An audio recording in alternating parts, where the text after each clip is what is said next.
Então, vamos dar sequência ao programa de encontros virtuais com amigos verdadeiros. E hoje quem vai nos apresentar uma palestra será o Dr. Mark Dick, que vai falar sobre fratura de ambas as colunas do acetal, certo?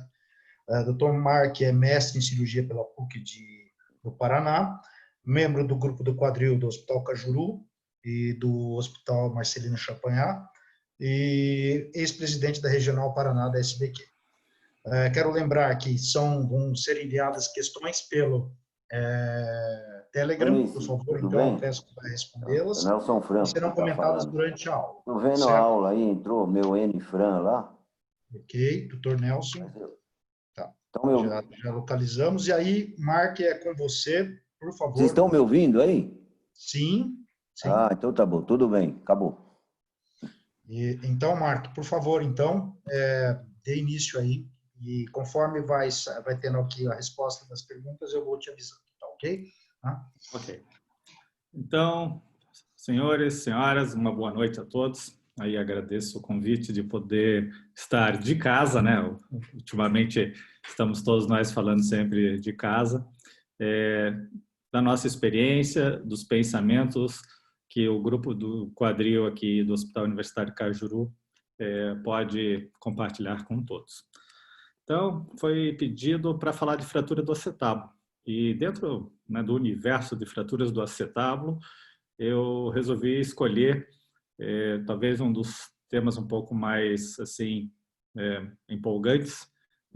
Existirão 3 perguntas, né, que o Mustafa já deve ter enviado a todos via Telegram. Durante a apresentação, vamos tentar ter acesso às respostas que os colegas estiverem fazendo. São perguntas simples, mas que mostram a vertente e talvez aí o encaminhamento que muitos dos colegas têm quando vão vislumbrar o tratamento das fraturas de ambas as colunas. Como todos também já me conhecem, a característica da minha aula é uma aula mais acadêmica, mais embasada aí nos pontos teóricos e com uma visão prática de como devemos encarar o tratamento dessas lesões. Ok? Então, nós vamos dar início a partir de agora. Então, vamos falar das fraturas de ambas as colunas. E antes de mais nada, é importante que a gente defina o que é essa fratura. Uma terminologia que talvez é um pouco errônea, ou para não dizer errônea, é falar fratura das duas colunas. A fratura de ambas as colunas, porque essa é a tradução real que temos da língua inglesa, both columns, né? É basicamente uma lesão que divide o ilíaco proximal da articulação do quadril, sendo que nenhuma das porções da superfície articular vai estar ligada ao nosso esqueleto axial. Alguns conhecem como o acetábulo flutuante, uma fratura T alta, mas basicamente o teto está desconectado do esqueleto axial. Essa é a fratura de ambas as colunas. Temos que tomar então esse cuidado de não usar a terminologia, algo que é errônea, de fratura das duas colunas, porque, volto a dizer, uma fratura em T, uma fratura transversa, por si só também afeta as duas colunas e não é essa característica de que o esqueleto axial não tem nenhuma conexão com a superfície articular. Opa, deixa eu passar aqui. Passei. Qual é a frequência esperada dessas lesões na vida de um ortopedista? Basicamente, na literatura, em todas as séries, nós vamos ter aí a incidência em torno de 20% a 30%. 20% a 30% de todas as fraturas do acetábulo que vamos tratar vão ser fraturas aí que trazem um certo desafio para nós como cirurgiões. E para diagnosticar a lesão de ambas as colunas, nós temos que procurar o padrão clássico da lesão, né? O acometimento das duas colunas e aquele teto sendo destacado do esqueleto axial, assim como procurar o sinal do esporão. Mas quando a gente vai ver o sinal do esporão, a gente vai ter essa situação de que essa lesão será característica, será pactognomônica. Viu o sinal de esporão, definir fratura de ambas as colunas. Porém, nem sempre essa lesão, né, melhor dizendo, nem sempre esse sinal ele vai estar presente. O sinal de esporão somente estará visível quando a cabeça femoral estiver medializada. Isso está presente em mais ou menos 42% dos casos. Então, sim, o sinal é patognomônico, mas muitas vezes ele não vai estar visível e nós vamos estar enfrentando essa fratura. Em contrapartida, quando o fragmento do ilíaco ele tiver essa forma triangular, a gente não deve esperar o sinal do esporão. Nós podemos ter, sim, o sinal do duplo esporão, que é uma peculiaridade aí desse sinal. Os estudos de imagem. Basicamente, todos nós conhecemos, a gente vai usar as 3 incidências clássicas, mas contemporaneamente, né, a tomografia ela tem um significado todo especial. E nós vamos ter que, junto à tomografia, saber indicá-la. Se bem que, talvez na nossa prática clínica, toda fratura de acetábulo, toda fratura de pelve hoje em dia, onde esse recurso está disponível, vai ser obtida esse exame como talvez o novo padrão ouro. Múltiplas indicações do ponto de vista acadêmico, contudo a tomografia faz com que a gente tenha uma necessidade de entender e interpretar essas imagens de uma maneira toda nova. 12 zonas devem ser analisadas na tomografia, esse é o esquema que um radiologista obtém as imagens, e nós vamos ter que ter uma nova compreensão daquela imagem antiga que a gente era acostumado a ver de um prisma, agora obtida por um novo ângulo. Isso talvez seja muito importante e traz uma certa dificuldade para muitos de nós. Mas essa interpretação sobre essa nova ótica, ela se faz necessária. Esse é o mundo contemporâneo para quem for tratar as fraturas do acetábulo. Um bom exemplo da visualização é aqui quando a gente vai olhar o sinal de esporão na tomografia. Não vamos ver o sinal característico, né, no nosso raio-x, vamos ver esse simples, vamos dizer assim, ponto, aqui onde as nossas setas podem demonstrar. Isso aqui é o sinal de esporão visto na tomografia. Assim, por exemplo, como nós vamos interpretar a lesão de ambas as colunas no exame, a gente vai ver o padrão multifragmentar na zona 6, naquelas 12 zonas lá que nós vimos da aquisição de imagens. A zona 6 é basicamente a transição logo acima do teto. Se tivermos o padrão estrelado, multifragmentar, temos o padrão típico da lesão em ambas as colunas, a análise tomográfica. Outro ponto importante que devemos atentar é basicamente a classificação, a nossa antiga classificação de Jaudet-Le Tournel.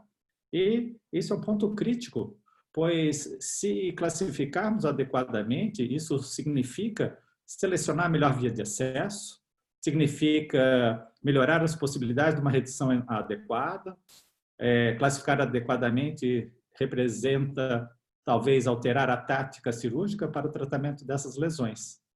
E, por fim, pressupõe que devemos observar não somente os tipos, mas também devemos ver os subtipos e as variações da classificação de Jaudet-Le Tournel.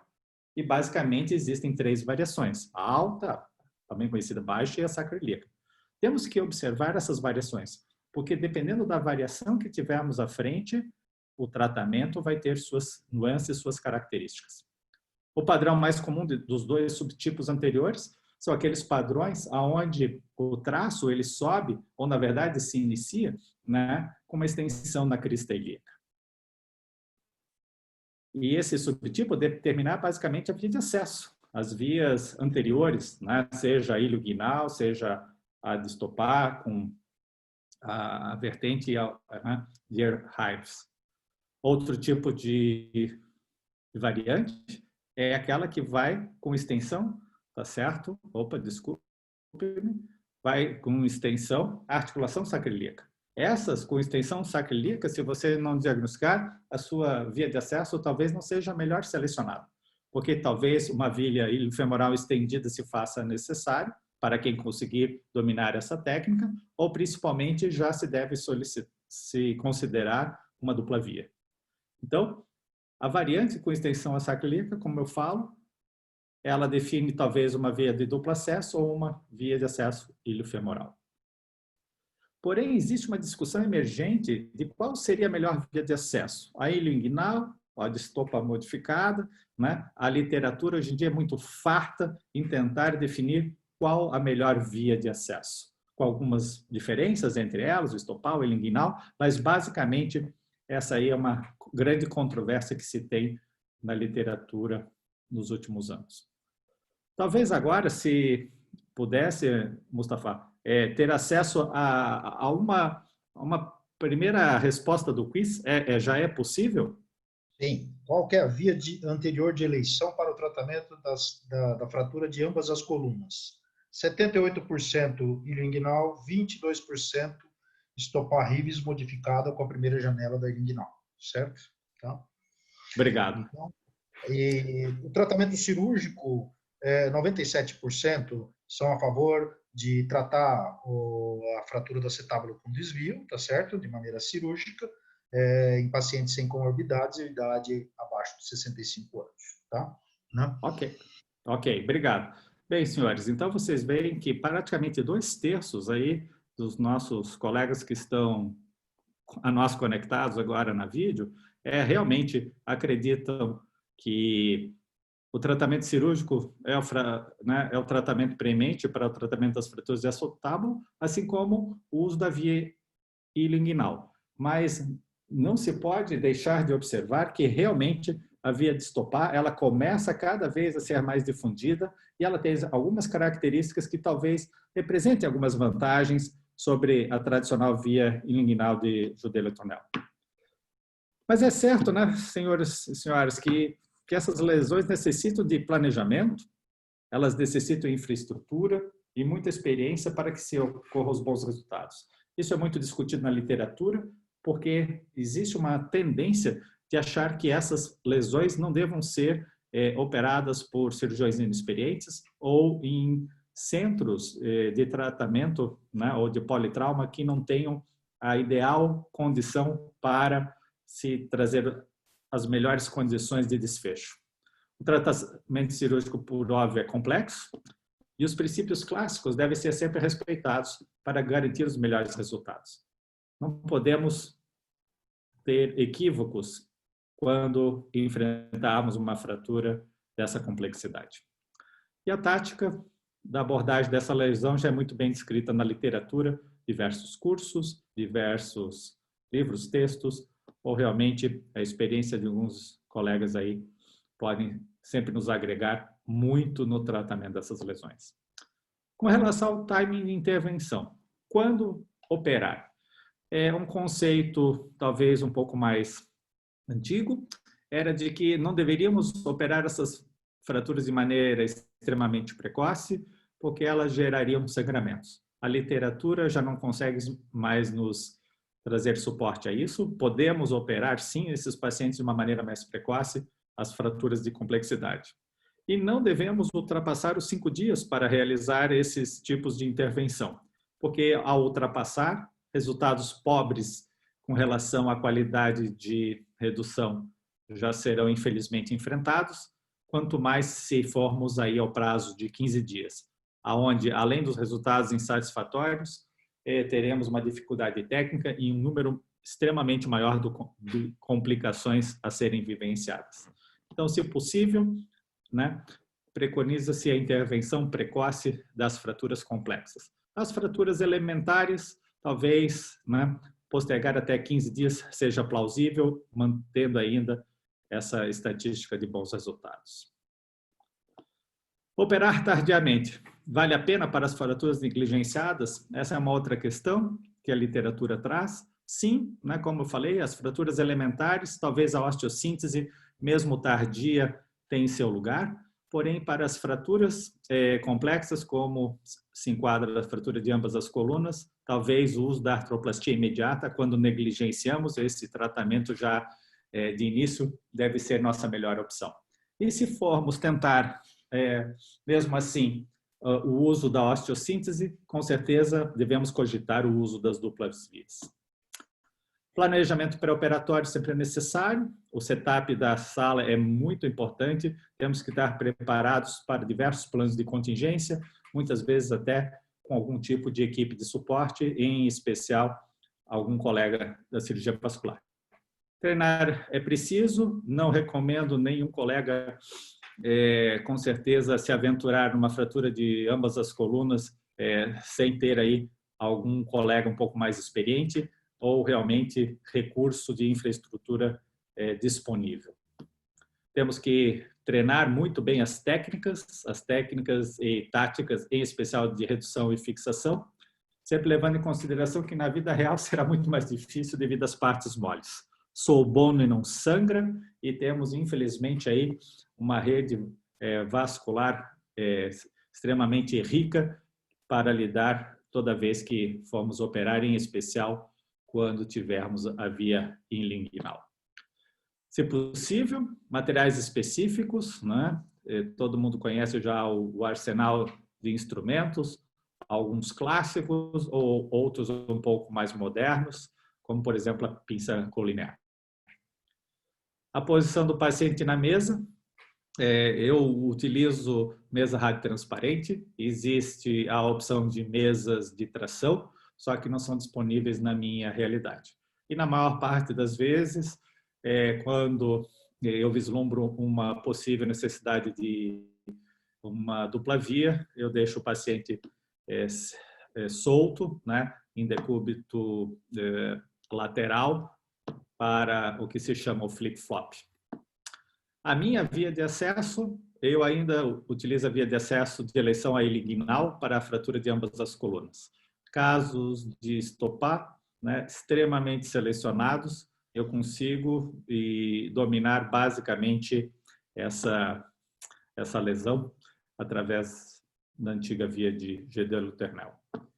E ela deve ser sempre aprimorada, necessita realmente um empenho, um domínio muito amplo aí da anatomia, haja vista, né, fazer as 3 janelas, né, poder atuar sobre a janela vascular, ser às vezes aí um complicador.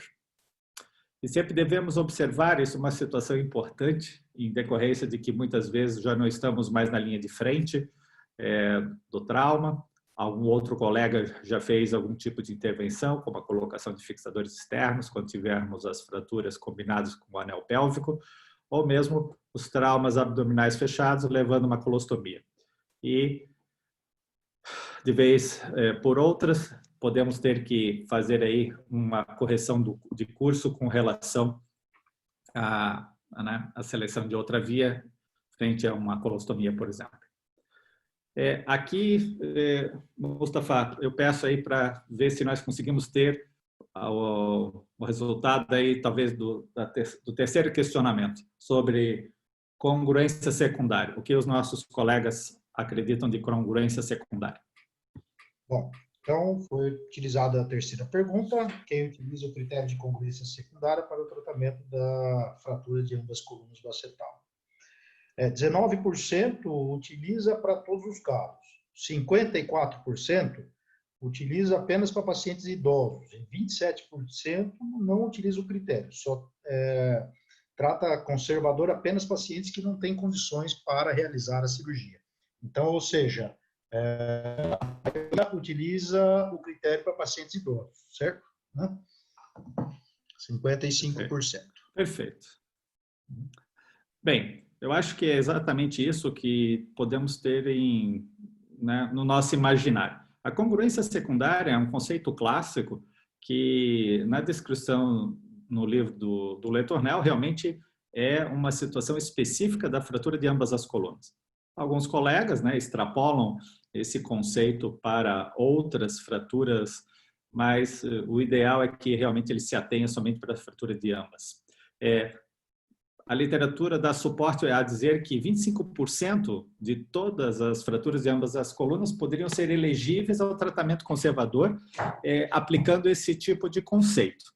E para esses pacientes elegíveis, que basicamente são os pacientes sem condições cardiovasculares, aí aqui já se enquadrariam esses nossos pacientes idosos, pacientes com má qualidade óssea, lesões graves de partes moles ou mesmo politraumatizar na fase de estabilização, esses pacientes até vão vivenciar aí excelentes ou bons resultados. Isso é o que uma literatura talvez já um pouco mais antiga, mas que trariam aí suporte em dizer que realmente podemos utilizar.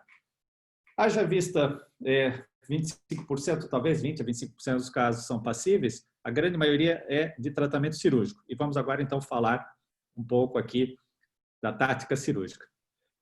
Basicamente, a tática ela é clássica, né? Não tenho eu aqui que falar alguma coisa nova, porque novo não existe. Infelizmente, são os antigos e bons princípios já descritos há quase aí 4 décadas, que são vigentes até hoje, com algumas alterações, alguns melhoramentos. Mas, basicamente, a tática é sempre a mesma. É basicamente fazer as reduções, né, de proximal para distal, com uma sequência de reduções lógica e contínua. O que muda de caso a caso é a maneira de realizar cada redução, mas a tática sempre será a mesma. E qual é ela? É uma sequência padronizada e preconizada de reduzo a asa, reduzo a parte alta da coluna anterior, a coluna posterior e a parte baixa. Aqui é fácil, mas com certeza, né, no caso sangrando, ao vivo e a cores, enfrentando um paciente obeso, é muito mais complexo do que isso. Mas é isso que temos que ter em mente. Reduzimos a asa, a parte alta da coluna anterior, a parte da coluna posterior e aí a parte baixa da coluna anterior. Essa é a sequência que temos que sempre lembrar. Então, vamos ver passo a passo algum tipo de detalhe técnico. Primeiro passo, reconstruir o ilíaco de uma maneira anatômica, sendo crítico em controlar desvios. Não devemos aqui permitir desvios, em especial os desvios rotacionais. Se já começamos a aceitar algum tipo de incongruência na asa, isso vai se repercutir, haja vista a sequência de proximal para distal. Se lá em cima não está bem reduzido, com certeza a nossa articulação não será bem reduzida. Então, não aceitemos isso, né? Como aqui eu estou mostrando, e às vezes é muito difícil você conseguir ter a real ideia do quão boa está essa sua redução, principalmente quando tivermos aí fraturas, né, um componente mais plástico. Algumas vezes somos obrigados efetivamente a finalizar, né, quebrar, fraturar a outra cortical para conquistar a melhor redução, porque a deformidade plástica ela é inaceitável e ela nos traz muitas dificuldades de fazer avaliação anatômica. Redução do ilíaco, usa a crista ilíaca como referência, isso é o básico. Diversas maneiras de manipular a crista aqui, usando uma pinça óssea convencional, talvez isso seja uma boa maneira. Outras são os próprios pinos de chance. Na reconstrução do ácido ilíaco, dar especial atenção para a fixação dos fragmentos soltos. Não se pode desprezar os fragmentos soltos, isso também é clássico na descrição da técnica, e temos muitos dos fragmentos que nos trarão o padrão de redução, em especial os fragmentos muito próximos da articulação sacroiliaca. Esses fragmentos eles devem ser novamente apostos e reduzidos ou de uma maneira provisória para futuramente ir à maneira definitiva, mas nunca retirando eles ou os desprezando. Aqui é um exemplo, né, que por menor que seja o fragmento, temos que tentar fixá-lo e reduzir. O segundo passo basicamente é a redução da coluna anterior na sua porção alta, pela correção do desvio medial e rotação externa, que é o padrão clássico de desvio da fratura de ambas as colunas. Novamente, diversas técnicas, o uso de pontores, o uso de pinças ósseas, o Farabeuf, né, como pinça, e assim por diante. Então, segundo passo, vamos à redução da porção alta, haja vista o nosso ilíaco ele já está reduzido. Para muitos que fazem a abordagem em mesa cirúrgica, né, talvez, e não temos algumas vezes também um bom auxiliar para fazer a tração, é sempre bom lembrar o uso a nível do trocânter, né, de um manipulador, né? Aqui o T-handle, né, ele se faz necessário por quê? Porque você tem que tentar anular as forças que a cabeça femoral faz sobre a cavidade articular. Se você está trabalhando numa mesa de tração, você já vai ter alguma redução por ligamentaxia. Sim, a cabeça estará ali presente, mas você tem que tentar fazer essa lateralização. Ao lateralizar, você consegue fazer uma posição de uma maneira muito mais tranquila e facilitada da coluna anterior. Então, aqui vem a lembrança de utilizar aqui o T-handle sobre o trocânter para facilitar a redução. Devemos sempre observar as áreas de risco da colocação dos parafusos, né? Existem diversas maneiras de fazer isso, mas uma maneira prática é você colocar, na verdade, sobre aí o sítio operatório, o seu indicador e o seu dedo médio. Eles basicamente, quando você desloca eles sobre a terceira janela, você vai conseguir saber exatamente, ou pelo menos muito próximo da realidade, aonde estará a cavidade articular. Esse é um pequeno macete, por assim dizer, para que você fuja da área de risco na colocação de parafuso. Então, é crítico na fixação provisória e na redução da porção alta da coluna anterior, saber escapar aí com esses teus parafusos da cavidade articular. O terceiro passo, né, é basicamente a redução da coluna posterior. E para você fazer isso, diversas maneiras, talvez a maneira mais clássica e do dia a dia, quando você não está usando a mesa ortopédica, é você conseguir ganchear sobre a incisura isquiádica menor ali. Ali você vai colocar o teu gancho e fazer a tentativa de redução, né? Se você não tiver o gancho, você pode utilizar, se tiver realmente uma pinça colinear, você também pode utilizá-la. Ou algum tipo de pinça, principalmente as pinças assimétricas, elas vão te dar um auxílio adicional. Saber colocar essas pinças realmente é difícil, né? Você vai ter que lidar com partes moles, muitas vezes você vai ter que fazer incisões acessórias para conseguir locar a ponta da pinça da melhor maneira possível. Outras manobras de redução e táticas são o uso, né, dos parafusos interfragmentários, da coluna anterior para a posterior, que necessita aí treinamento e técnica. Aqui eu mostro aqui a pinça colinear, mas basicamente muito bem descrito a colocação desses parafusos. A fixação da coluna, né, então, com esse parafuso, ou por fora ou por dentro da placa, ela se faz necessário. Caso contrário, se você não tiver o uso desses parafusos, a tua coluna posterior basicamente ficará solta e a tua cabeça futuramente vai se medializar e posteriorizar. Então, é crítico a colocação do parafuso. Você tem que tentar fazer isso da melhor maneira possível. Por óbvio, às vezes muito difícil, necessita prática, mas talvez um dos grandes macetes é você deslizar o seu dedo sobre a coluna anterior e coluna posterior para guiar a sua broca. E, se possível, você, através do intensificador de imagens, controlar a tua redução e a tua fixação, ou pelo menos o posicionamento da broca, quando necessário. Aqui, novamente, aqui é a técnica descrita da colocação desse parafuso com o seu ponto de referência, mas no dia a dia você basicamente coloca o teu dedo, desliza e usa isso como uma orientação através do paralelismo do teu dedo à tua broca. Mais uma vez, sempre levando em consideração aí a zona de segurança.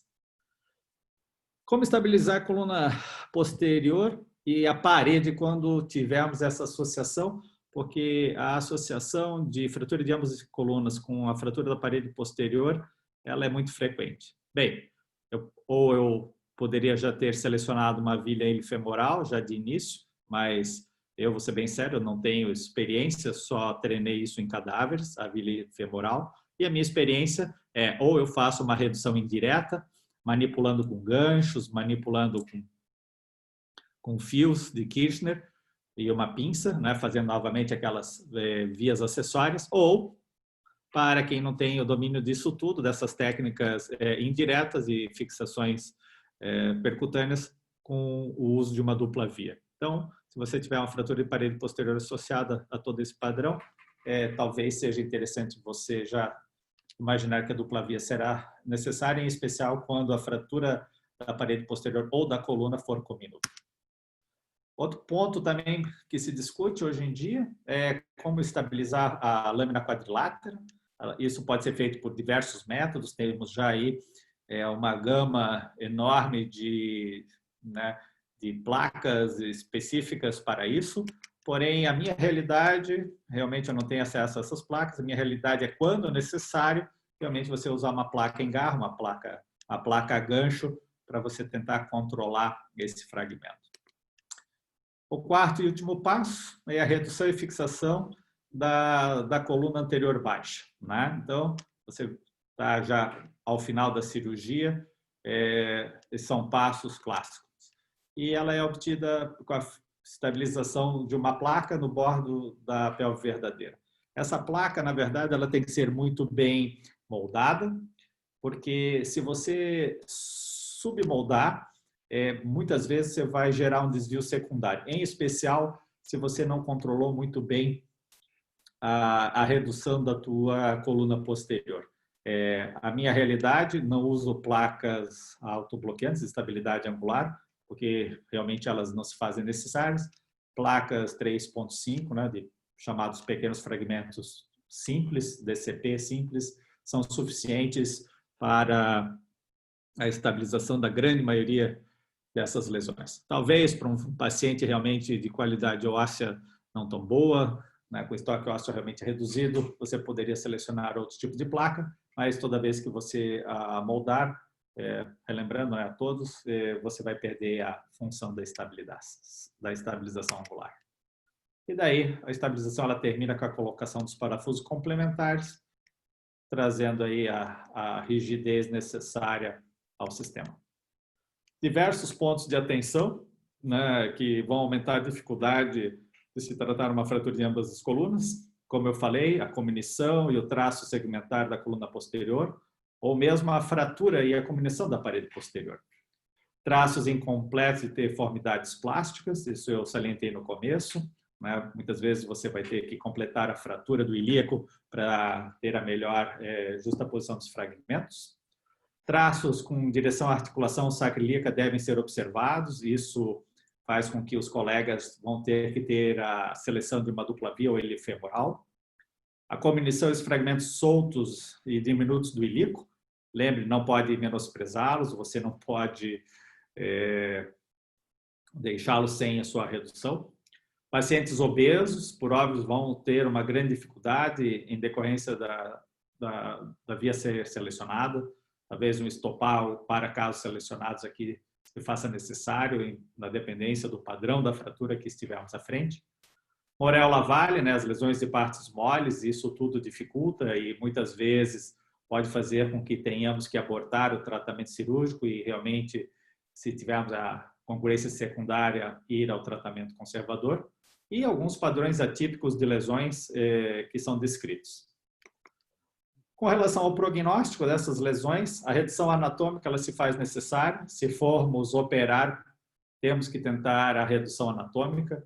Diversos trabalhos fazem o uso de critérios diferentes, critérios de até 2 milímetros, até 3 milímetros, ou, como esse aqui, onde diz que a redução anatômica é realmente um desvio residual menor do que 1 milímetro. Desvios iniciais dos fragmentos geralmente fazem com que o prognóstico tenha menor desfecho. Desvios maiores do que 1 centímetro, 10 milímetros, e a presença de diversas fraturas intraarticulares na visualização, em especial da tomografia, já geram um desfecho inadequado.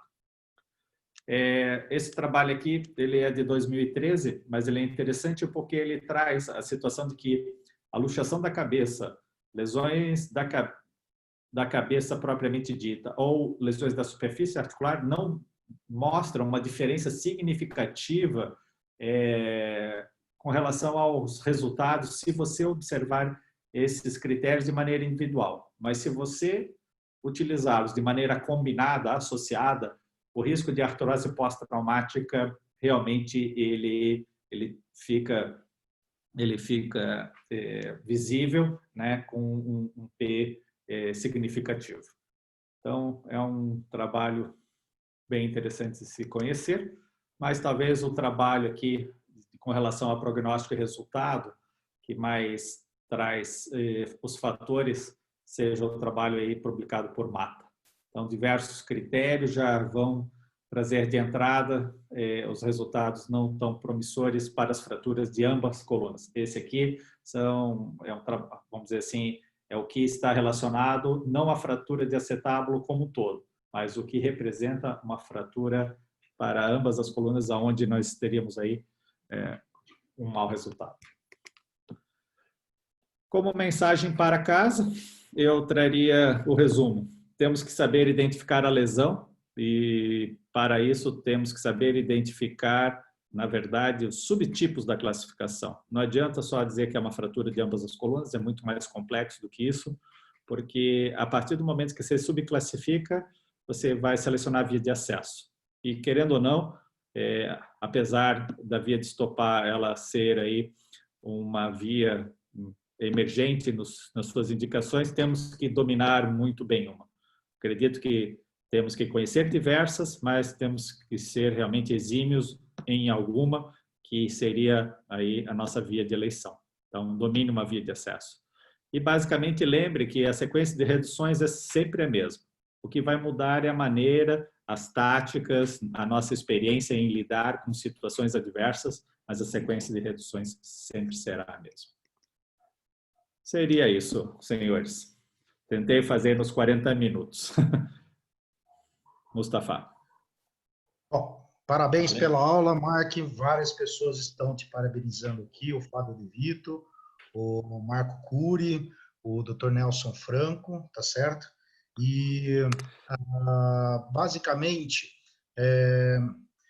temos algumas perguntas aqui. E lembrar sempre o nosso chat. Eu acho que a maioria das pessoas utilizam a opção de tratamento cirúrgico, foi a nossa resposta, tá certo? A maioria das pessoas também, elas acabam também utilizando a congruência secundária mais para pacientes idosos, tá certo? Tá? E eu queria fazer algumas perguntas aqui. Por enquanto, aqui tivemos até 184 participantes, tá certo? E as questões seriam as seguintes, tá certo? Primeiro, se você tem, o Diógenes faz uma pergunta aqui, quanto tempo você deve esperar para mudar a sua indicação entre osteossíntese e artroplastia, tá? Queria que você comentasse um pouco sobre isso, tá bom? Tá? Ok. O que a literatura nos traz com relação a isso, né? São diversos critérios, né? Mas se eu for olhar tempo para as fraturas de ambas as colunas, talvez o meu divisor de águas seja o período de 2 para 3 semanas. Isso é o que eu posso responder com a literatura.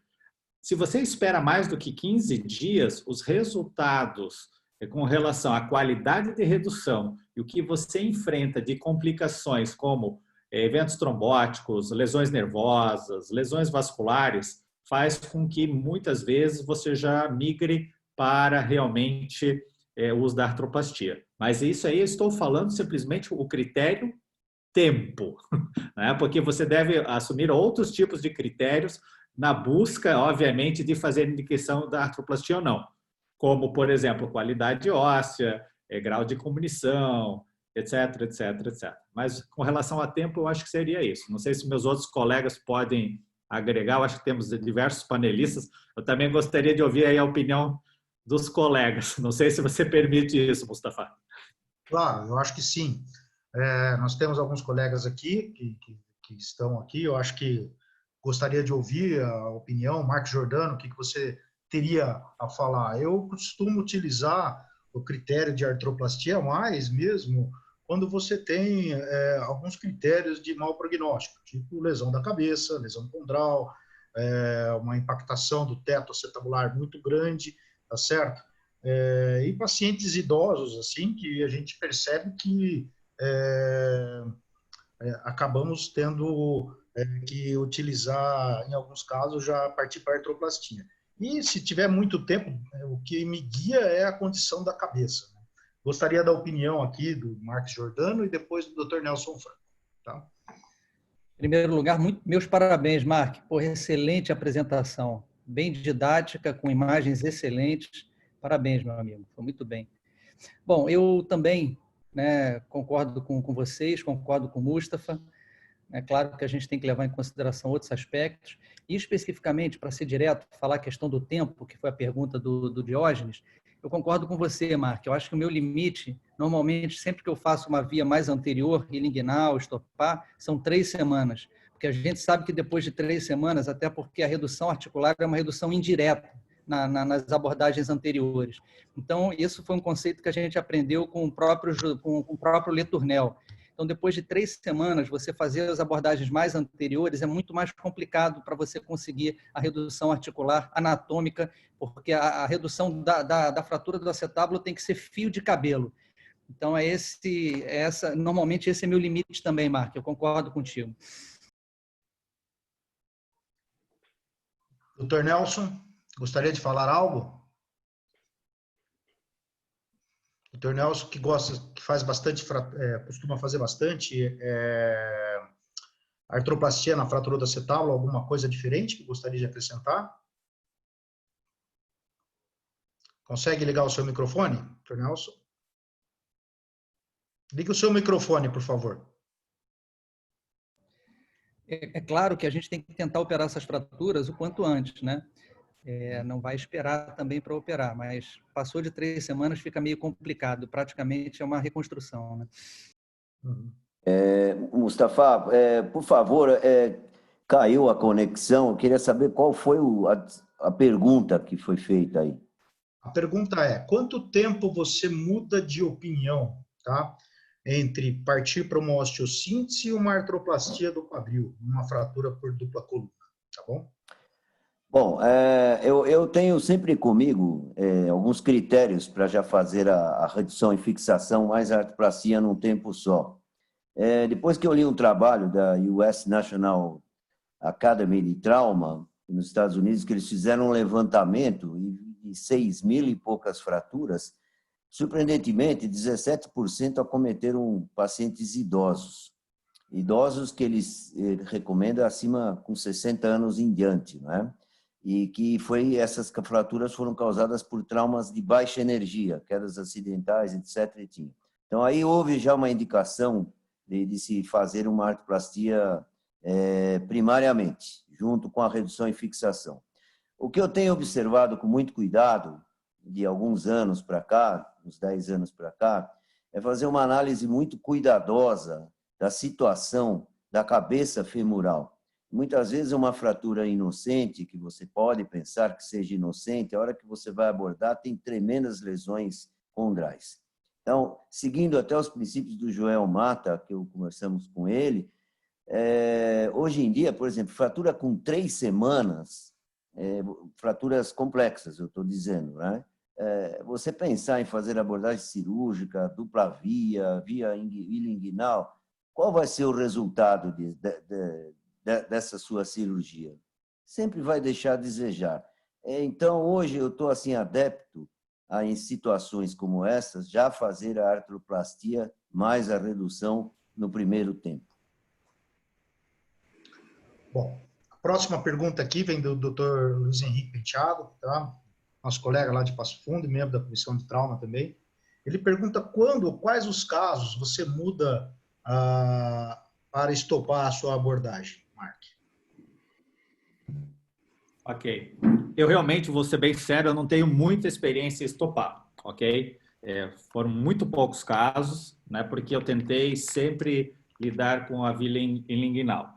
E se eu for olhar assim as frases clássicas que eu já escutei em períodos de treinamento, eu mesmo perguntando, como o Dr. Nelson, já que ele era figurinha tarimbada, o próprio Joel Mata, num dos cursos, eu perguntei, mas, doutor Joel, o senhor faz estopar? Ele olhou assim para mim, né? Mas para que fazer isso? Né? Então, ele disse, se você souber e dominar a ilinguinal, você vai estar já conseguindo resolver todas as fraturas. Bem, isso me marcou, mas eu não posso dizer que todas as pessoas dominam todas as verdades. Então, hoje em dia, se eu realmente tenho um paciente mais idoso, né, eu teria uma tendência de olhar o estopar. Se eu tivesse realmente uma lesão da coluna posterior, mais com minuição, se eu tivesse tenho uma lesão onde eu tenho um acometimento da área da lâmina quadrilátera, talvez sejam esses já alguns poucos critérios, a idade, vamos dizer, a coluna posterior, ou mesmo o acometimento da lâmina quadrilátera, que faria eu ter uma tendência já para o estopar. Bom, o Luiz Henrique também pergunta, né, se quando você tem a fragmentação da lâmina quadrilátera, né, a gente viu que, com protusão da cabeça, a gente viu que você usa algumas placas, né, que você recorta, usa placa terço de tubo, placa de reconstrução, mas ele queria saber, assim, qual que é a sua preferência. Veja, primeiro que a via de estopar, ela estaria indicada exatamente nesses casos, onde você tem que ter o controle, né, exatamente da lâmina quadrilátera para que você não tenha a força de deformação da cabeça contra a lâmina medializando. Então, existem hoje em dia todo esse arsenal de novas placas, né? Eu não tenho elas disponíveis. Então, a primeira situação que eu considero é fazer a redução da melhor maneira possível da coluna anterior, porque não adianta você ter uma coluna anterior reduzida de maneira incongruente, insuficiente, e achar que lá embaixo você vai ter a lâmina quadrilátera segurando alguma coisa, ou a tua osteossíntese, a tua placa, vai fazer esse suporte secundário. Então, a primeira situação é, quando eu vejo essa combinação, eu tenho que entender que a lâmina, aliás, a coluna tem que estar bem reduzida. E segundo, eu vou usar essas placas gancho. O detalhe é que essa placa gancho, ela é difícil de moldar. E muitas vezes você aplica, vamos dizer assim, esse recurso, e daí, depois, no raio-x de controle, você vê que o ganchinho, né, as pontas, efetivamente não estão na área que você deseja, ou que a redução se tornou algo que insuficiente. Eu acho que seria essas as respostas que eu poderia dar ao penteado. A via de acesso o ideal seria o estopar. Eu tenho usado essas placas gancho, algumas com bons resultados, outras nem tanto, essa é a realidade. Não tenho acesso à tecnologia mais moderna dessas placas. Quando eu as utilizei no passado foi a nível de treinamento, e mesmo assim, perguntando para as pessoas que usaram, elas disseram que não era uma situação assim tão fácil de você aplicá-las na prática. E levo a última consideração de realmente ter uma coluna anterior muito bem reduzida e estável quando você tiver essa combinação. Muito bom. Marcos, Jordano, você tem alguma outra tática para isso? Eu costumo usar a placa, sim, e ultimamente tenho usado a placa de calcânio, às vezes, entendeu? Tá? Ou ainda, tem algumas placas bloqueadas que eu uso a placa também, moldando ela para formar uma grelha também, às vezes. São várias táticas, mas eu ainda prefiro partir para a osteossíntese e tento improvisar com o que eu tenho na mão. Marcos, você tem alguma coisa a dizer? Não, também. Uso também a placa de terço distal de rádio, aquelas placas mais antigas mesmo. Eu acho que... Plaquinha de Alice, essa aí. Essa mesma. Então é isso, é usar o que a gente tem. Eu acho que o importante é entender a necessidade e o princípio. Outra coisa, por favor, eu peço para que todos que queiram fazer pergunta, use a plataforma QIA, que está bem no canto inferior, tá certo? Eu estou tentando aqui. O Luiz Henrique, você consegue fazer a sua pergunta diretamente para o Mark, tá? Sobre a impactação do teto? Você pode ligar o som, você é um panelista, por favor. Você consegue falar? Sim, consigo. Então, acho melhor você fazer a pergunta diretamente para ele, tá bom? Tá bom. Né? Boa noite a todos. Mark, meus parabéns. Excelente apresentação, bem clara, bem objetiva aí. Só a minha pergunta seria agora com relação a quando você tem uma impactação do teto, quando tem aquele afundamento, você opta por trabalhar essa redução através da superfície quadrilátera, pela fratura propriamente dita, ou você acaba abrindo uma janela no teto acetabular, no líquido, para empurrar esse fragmento de volta? Vamos lá. A fratura do sinal do Gould sign, né? Vamos falar sobre ela. É isso aí. Primeiro é saber que essa fratura, essa lesão, na verdade, ela está acontecendo na parte do teto, mas na superfície mais anterior, ela não está bem no teto. Para os pacientes idosos, o que se falava no passado é que era um sinal de mau prognóstico, e isso fadava aí a redução, a ter o desastre na sequência, levando à artrose e indo à artroplastia. Talvez isso mudou, o trabalho clássico ele foi revisto, o próprio Mata fala bem de que você consegue lidar com essa situação.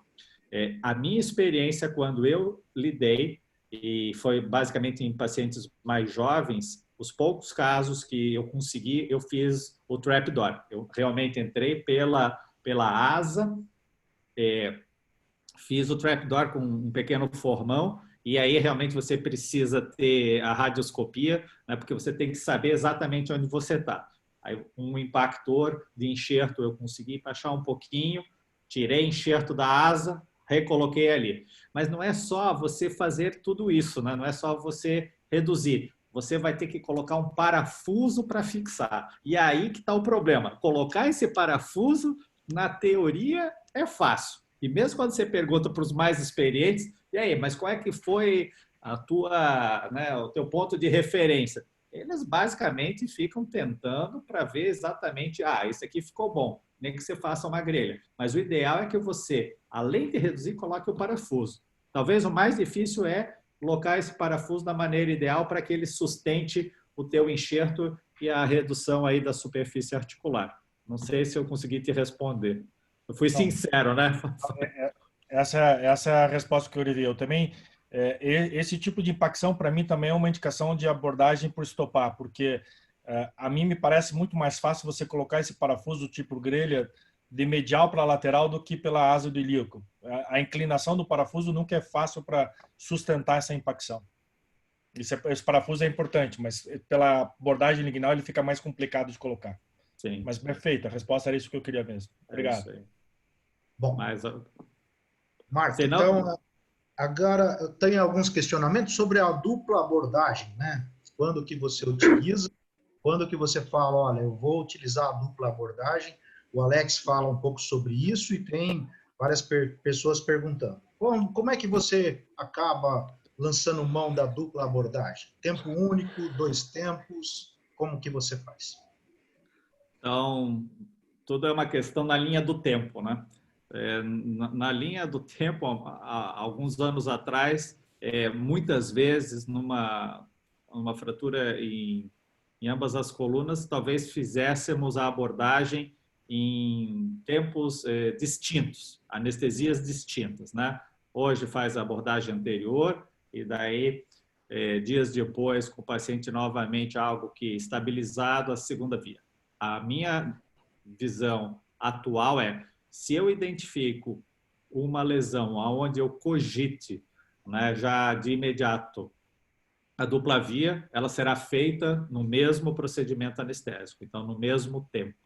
E relembro, quando é que eu imagino isso? Quando eu tiver uma combinação da coluna posterior, e não estou selecionando uma via de estopar, porque você domina ou não é essa aí a tua linha de pensamento, ou muitas vezes se você tiver uma combinação que não é uma combinação nada rara, é uma das combinações frequentes da fratura de ambas as colunas e parede posterior, porque é difícil você conseguir reduzir indiretamente e passar os parafusos para travar, que são parafusos interfragmentários, tá?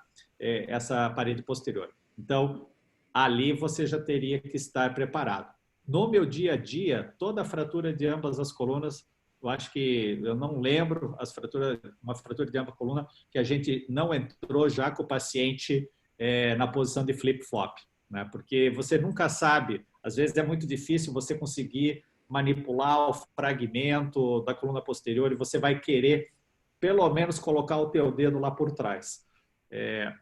Nós usamos pouca radioscopia, né? Um americano e um europeu usam radioscopia assim, realmente full time. Então, nós ainda usamos muito, né, a manipulação com os dedos, né? A melhor pinça é o dedo do cirurgião, como dizem, né? Para que você controle tudo isso. Então, minha resposta seria essa, né? Dependendo do padrão de fratura, combinação de coluna posterior e parede posterior, já cogite dupla via. Se você não tem experiência e você precisa ter o controle desses fragmentos posteriores também já é importante selecionar. E se você selecionar, vai ser em tempo único. Pelo menos essa é a minha experiência. Bom, eu quero passar a palavra para o José Milton, tá? Você quer fazer a pergunta diretamente, José Milton? Está me ouvindo? Estou ouvindo. Okay. Ô, Mark, parabéns aí. Eu acho que a aula foi bem legal, né? Tudo bem? Você falou em fixador externo, lá até mostrou um caso, né, de fixador externo. Como é que você vai colocar um fixador externo numa asa de helico totalmente instável? Como é que você faz o atendimento inicial do politraumatizado com esse tipo de fratura? Não, primeiro que não fui eu que coloquei, mas o paciente chega assim. E você vê que, como eu sempre digo, né, quando você recebe um paciente que já vem torto, ele nunca vem com um erro só, né? É uma sequência de catástrofes, né? Porque naquele caso, além de você ver o fixador externo, existem situações realmente que você até vai colocar, mas você também já vê uma colostomia baixa, né? Então, obviamente que o emergencista ou o colega cirurgião, ele vai ter que ter acesso às informações, né, do próprio ortopedista, dizendo, isso é uma fratura de acetábulo, provavelmente eu vou para uma via anterior, se você for fazer uma colostomia, faça alta. Então, essa série de equívocos, né, elas infelizmente acontecem e mostra realmente que quem está na linha de frente fazendo os tratamentos de emergência precisa ter muito bom senso e não pode pensar somente naquele momento, né? Sim, você está salvando a vida ali, mas existe uma sequência de eventos que vão se suceder que podem, infelizmente, aí depor contra o melhor resultado do paciente. Em outras palavras, seria mais ou menos isso. Oi. Bom, então agora a outra pergunta é, se você tiver que fazer uma artroplastia, você faz somente pela via posterior, num caso agudo, ou você associa alguma fixação anterior? Agora vamos fugir do tema a fratura, né? Mas tudo bem, vamos lá. Que é um tema realmente empolgante, a artroplastia frente às fraturas. Eu vou lembrar, talvez, o conceito de você fazer a reconstrução do acetábulo. Para que você tenha uma artroplastia que vai ter a sobrevida, você vai precisar reconstruir, né, de alguma maneira, né, as colunas, o continente. Então, se você está aqui falando uma fratura de ambas as colunas, algum tipo de método você vai ter que ter de reconstrução das colunas, seja a estabilização por placas, seja ela pelo uso do teu próprio componente acetabular como uma grande placa, que são basicamente as duas técnicas. Eu faço a abordagem posterior. Se eu precisar, eu vou colocar uma placa. Eu gosto da visão de colocar uma placa que vai me dar o continente da coluna posterior e um acetábulo multi-roll para que eu possa fazer realmente o uso e a estabilização da coluna anterior. Você pode tentar fazer a distração e que daí os fragmentos eles colapsem e impactem, dando press-fit sobre o componente e assim por diante. E a tendência hoje em dia é de você usar algum tipo de acetábulo com alguma porosidade, algum metal diferenciado, né? Seja daí metal de alta porosidade que se tiver acesso. Então, eu tenho que tentar reconstruir de alguma maneira as colunas, minha via de acesso é a posterior, e a estratégia vai ser ou com uma placa e dando sustentação da coluna posterior e um acetábulo multi-roll, ou algumas vezes, está descrito, fizemos acho que 1 ou 2 casos, onde você corria por dentro do acetábulo uma placa para dar sustentação já da coluna anterior também. Consegui responder? Sim, acho que sim. Você usa enxerto da cabeça impactado, prótese cimentada também? Né? Não. Aí já vai uma outra questão. A tendência é... A tendência, você vai usar a cabeça como enxerto, né? E para você dar aí uma boa reconstrução do estoque ósseo. o uso de acetábulos cimentados, ele cada vez é mais restrito, né? Obviamente que está descrito na literatura, nós mesmos tivemos a nossa experiência lá no Hospital Cajuru, usando acetábulos cimentados, mas se existe a possibilidade de um acetábulo com metal de alta porosidade, acho que essa seria a minha eleição, pelo menos inicial. Acho que a maior parte dos panelistas vai achar isso, porque é a literatura que está nos embasando nesse processo decisório. Bom, o Daniel Futuro aqui... Oi? Posso perguntar para o Mark? Claro. Mark, você falou da abordagem posterior para prótese, né? Você faz a abordagem posterior clássica junto com a fratura de ambas as colunas, porque o grande problema, como você apresentou na aula, é aquela fratura na asa do ilíaco, aquele triângulo todo que está solto. Às vezes, na abordagem posterior, você não consegue fixar a coluna posterior em alguma coisa sólida na região axial da pelve, entendeu? Então, talvez a abordagem posterior eu vejo com bastante dificuldade para conseguir achar alguma coisa no que você fixar axialmente. Sim. Porque ela está completamente solto o teto. Você não tem aonde fixar essa coluna. Vamos lá, vamos continuar. A pergunta é, daí a fratura vamos dizer assim, a prótese imediata, ela vai ser imediata quando? Em 5 dias, 2 dias ou 21 dias, onde você já tem algum tipo de consolidação, né? Aí já vai vir o timing cirúrgico, né, Luiz Henrique, né, Pediatra? Você sabe disso. É bem complexo, né? Mas a minha tendência é tentar ir posterior e colocar uma placa que sobe lá para a asa de ilíaco, descolando. O meu problema daí é a glútea lá atrás, né? Mas seria isso. Como chegar? Como chegar? Ou colocar um parafusinho lá. É que aí, na minha opinião, eu acho que talvez a abordagem posterior nessa situação seja difícil de você conseguir ter a estrutura para fixar isso. O que eu entendi da pergunta é, eu tenho uma fratura de ambas as colunas agudamente, com provavelmente alguma artrose associada, e que eu opto por fazer a colocação da prótese imediata. Então, eu acho que aí quem faz a abordagem lateral direta, uma Hardinge, ou quem faz a abordagem anterior, tem um pouco mais de acesso para fazer isso. Eu gosto de fazer a abordagem lateral de Hardinge para artroplastia. Então, eu faço a primeira janela, que aí você fixa todo o ilíaco, você consegue manter o acetábulo de volta ao eixo axial, você fixa a coluna anterior, e quando você abre a lateral para fazer a prótese, você consegue colocar aquela placa intracetabular e você já fixa a coluna posterior, enxerto com a própria cabeça e depois põe a prótese. Mas você tem axialmente alguma coisa montada. O grande problema é você, por coluna posterior, por abordagem posterior, eu não sei como é que você monta a asa do ilíaco lá em cima, entendeu? Porque depende o Marcos Giordano faz, que é a abordagem anterior, eu acho que também você teria como fazer uma abordagem associada anterior, colocar a placa por via anterior. Da mesma forma para colocação. Mas precisa montar o esqueleto axial, né? Porque isso também depende de qual fratura de ambas as colunas a gente está falando, né? Qual é o subtipo, né? Porque se você tem aquelas fraturas que estendem as altas, que vão lá para cima, você não vai conseguir acesso a isso. Mas se for uma baixa, você até consegue fixar através de uma placa. Mas a alta, eu concordo com você. Ou você vai fazer uma pequena via anterior e colocar placas, ou você muda, né? Mas é mais ou menos isso. Eu acredito que seja isso. Bom, Mark, mais uma pergunta aqui. Quando você tem congruência secundária em paciente idoso, o que você prefere? Esperar para consolidar ou fazer artroplastia? Né? Essa é a pergunta do Daniel Futuro, certo? Eu gostaria da sua opinião. Né?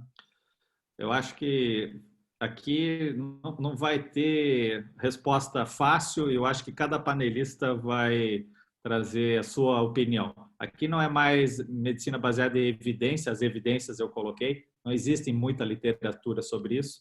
Basicamente é baseado em experiência. Eu vou trazer a experiência de uma fratura de acetábulo, talvez, não me lembro mais exatamente se era pelve ou acetábulo, era um acetábulo flutuante. De 10 dias atrás aqui no Cajuru, 95 anos, o paciente foi a óbito porque foi operado. Né? Mas, se você fosse olhar assim, tem indicação clássica. Então, a minha tendência nesse momento, né, é de tentar trazer o tratamento conservador se eu tiver a congruência secundária, tá bom? Mas, obviamente, eu vou ver as características do paciente, qualidade óssea, grau de lesão, todos aqueles critérios que já existem, você vai ter que tentar segui-los. Minha tendência é deixar consolidar e fazer uma artroplastia retardada. Por quê? Porque muitos dos pacientes, tá certo? Eles vão conseguir consolidar com bons resultados. Existe um trabalho que mostra, infelizmente, a quantidade de pacientes onde eles migram para o tratamento conservador. Se eu não me engano, era 57% de pacientes vão a óbito na tentativa do tratamento conservador, né? Mas não existe resposta fácil. Eu tenho a tendência, atualmente, de tento fazer artroplastia retardada para aqueles pacientes que sobrevivem. Mas daí eu tenho que ver se realmente eu tenho um bom critério. Outra coisa de congruência secundária, muitos falam que os melhores resultados de congruência secundária são os pacientes que têm pequenos desvios já de entrada, né? Então, os fragmentos não são muito desviados, e quando eu tenho a sorte de ter uma coluna posterior de maiores dimensões, porque isso me dá um certo suporte da cabeça, né? Então, congruência secundária, pequenos desvios, pacientes selecionados, um bom anteparo aí de uma coluna posterior, talvez sejam bons critérios para você fazer tratamento conservador e depois de um certo tempo, se o paciente, infelizmente, degenerar, mas tiver sobrevivido, daí faz artroplastia com tranquilidade. Não sei qual é a opinião dos panelistas, mas acho que é difícil decidir esses casos. Eu acho que assim, nós estamos já adiantados, tá certo? Gostaria de agradecer pela sua excelente aula, Mark, foi fantástico, esclareceu muita coisa aqui para gente. Nós tivemos 184 participantes, tá certo? A maioria das perguntas aqui foram respondidas, tá? E, assim, estou muito feliz aí com a participação de todos aqui, todos os panelistas, e gostaria de passar a palavra para o Jordano e para o Giancarlo, tá? Muito obrigado, Mark. Eu que agradeço a oportunidade. Boa noite a todos. Agradeço muito, Mark, pela sua disponibilidade. Todos os que participaram, teve muita gente participando, 184 pessoas, vendo uma brilhante apresentação, bela discussão também, bastante organizada. Obrigado, Mustafa, pela moderação. E temos já mais de 274 inscritos no Telegram, então estimulo a todos que tiverem interesse em receber comunicados da SBQ que se inscrevam no Telegram. Eu já coloquei lá o programa da quarta-feira no Telegram. Agradeço a todos e eu gostaria de chamar o do Marco Jordano para falar sobre o programa de quarta-feira, que é onde a gente espera vocês às 8 da noite. Marcos, por favor. Maravilha. Mark, novamente, meus parabéns. Foi excepcional, aula muito boa. E a discussão igualmente boa. Mustafa, conduziu muito bem, cada vez melhor, né? Eu acho que a gente está melhorando. Agradecer também a participação do Luizão e de todos os outros colegas que contribuíram. Bom, quarta-feira, então, a gente vai dar continuidade, a gente vai falar sobre fratura periprotética. Vai ser uma mesa redonda moderna, né? Todos convidados, importantíssima a participação de todos.